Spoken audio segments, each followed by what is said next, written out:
Panibagong batch ng officers ang nagtapos sa Philippine Public Safety College.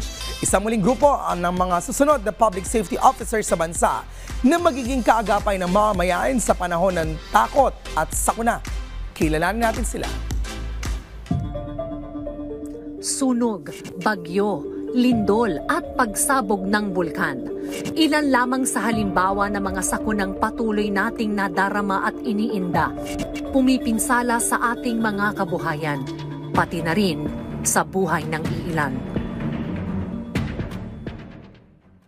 At upang matugunan ang epekto nito sa ating mga kababayan, marapat lamang na mayroong malalim na kaalaman patungkol sa disaster response ang ating mga opisyal, uniformed personnel man yan o lokal na pamahalaan. Tulad na lamang ng mga nagsipagtapos ng Master in Crisis and Disaster Risk Management Maraghawi Class of 2024 to 2025 sa ilalim ng Philippine Public Safety College o PPSC. 31 mula sa iba't ibang sangay ng lokal na pamahalaan, public safety officers at kawani ng gobyerno at iba pa.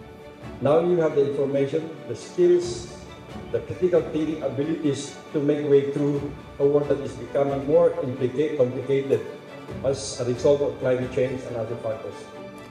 Naging panauhing pandangal ang kalihim ng Department of Science and Technology na si Secretary Renato Solidum na nagbahagi rin ng talumpati para sa 31 graduates ng nasabing kurso.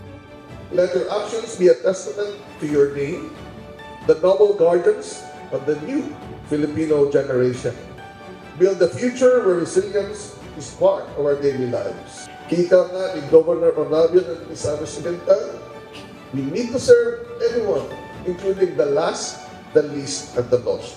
Patunay ang mga nagsipagtapos ng Master in Crisis and Disaster Risk Management Maraghawi Class of 2024 to 2025 sa patuloy na hangarin ng Philippine Public Safety College o PPSC na hasain ang kaalaman ng ating public safety officers at mga opisyal ng pamahalaan upang mas lalo nilang maisakatuparan ang tungkuling kanilang sinumpaan sa taong bayan, ang maging pag-asa nila sa panahon ng sakuna.